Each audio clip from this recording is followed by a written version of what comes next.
where many of my people who survived the atrocities on the mainland were brought there and thrown into the notorious Swakopmund and Lüderitz concentration camps, where so many of my people have died, whose graves are seen by those visiting those places.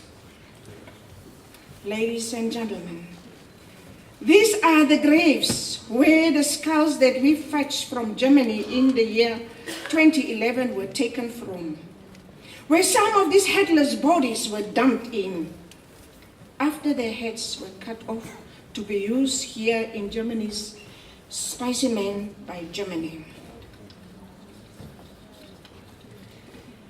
It is there in Swakopmund and Lüderitz where our women were forced to boil these heads and then to remove the soft-boiled flesh before the skulls were packed in wooden boxes for experiment purpose in Germany. Some of these victims were known to women who were handling them because they were either their husbands, their children, their friends, their relatives, or people they just know. What can be more disgracious than that? But that was what our women had to do in those times. They had to choose. They had no choice, because failing to do so, the extermination order would apply. They will be shot dead in fulfillment of that order. It was there in Lüderitz, Swakopmund, that our women were forced to dig the graves of their loved ones that were killed through the extermination order, while the German soldiers were standing around with guns, ready to shoot women. It was there in Lüderitz and Swakopmund where many of the Ovaherero and the Nama people were shipped to Cameroon and Togo, and where many died of malaria and other tropical disease shortly after their arrival. It was there in Lüderitz and Swakopmund where many of the Nama and Ovaherero people were taken to Shak Island near Lüderitz after it was realized that the concentration camp was getting fuller by the day. Down in Lüderitz, many died due to the extremely cold condition, and their bodies were thrown into the sea to feed the sharks and seals. Some of the remains of these people are having chains on them, having been discovered by divers.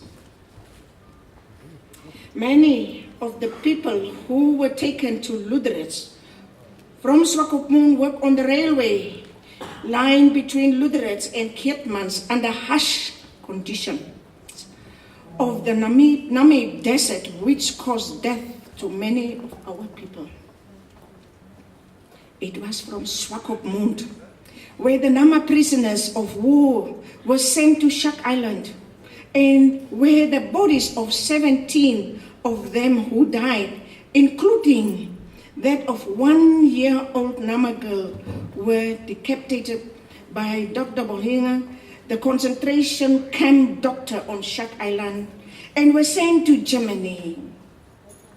One of these heads belongs to the great-grandfather of Chief David Friedrich of Bethany.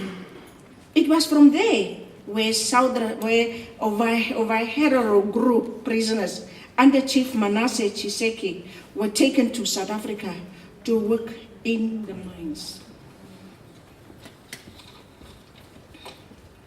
It was there in Namibia, in Swakopmund and Lüderitz, where all the German commissioners from Göring, Lutwein, von Franquist, von Trotter, von Escrow, Franke, Governor Lamper of Kobabas, Lieutenant Ralph Zura of Okahanya, and many more landed with their tools of war, and also the poison that was put in the water points of Ozombozivindima. They all landed there. From there, they went to different places and directions throughout Namibia. Therefore, ladies and gentlemen, Swakopmund and Lüderitz, seen from the perspective of those events, should not be seen as a place or town only of pleasure during the Christmas season and other vacations, but should also be seen as places that are built on the bones of our people who died during the 1904 to 1908 war resistance. It should be seen and remembered as a place where atrocities were committed against the Nama and the Ovaherero people for no other crimes than the fact that they refused to be colonized by Germans. The atrocities committed against our people by Imperial Germany are what we say is genocide, and for which we demand reparations and official apology from the German government. We must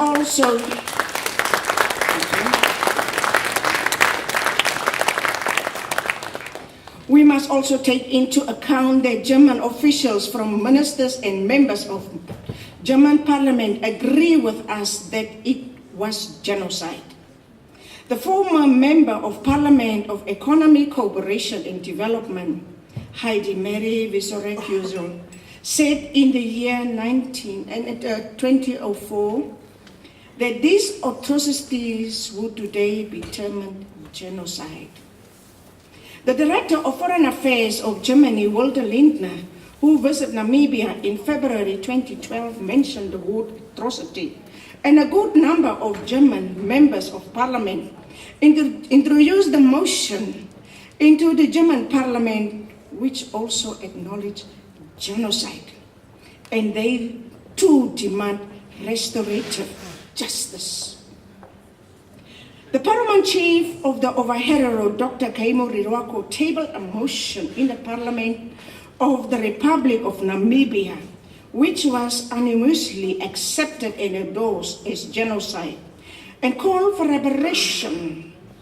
So there is nothing new about the use of these words, and that is how history and historians have it. It seems to me that the only people who still don't want to believe or refuse to acknowledge that their forefathers committed this atrocity are the Namibian Germans. Maybe they have not read the German colonial history of Namibia. It would seem history has left them behind. What a pity.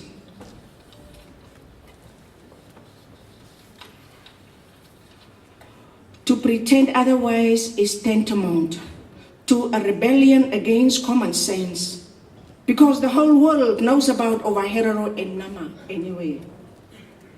Ladies and gentlemen, I think the time has come that we, especially the Nama and the Ovaherero people who were primary and direct victims of General von Troda's extermination order, on Sunday, the 2nd October, 1904 for the Ovaherero, and Friday, the 22nd of April, 1905 for the Namas, should stand up and ask for how long should we continue backing for talks with the German government.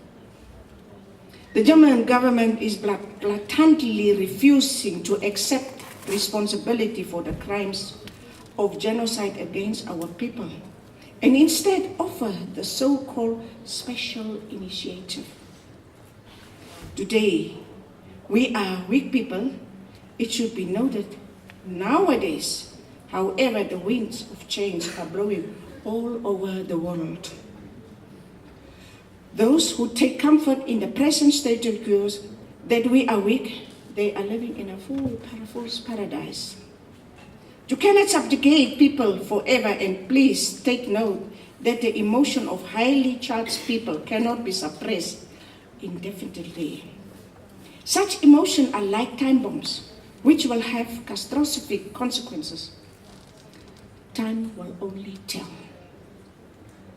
Allow me to quote what the Right Honorable Prime Minister Dr. Hage Geingob of Namibia said when he told Ambassador Onahang, "We cannot stop people from talking about reparation.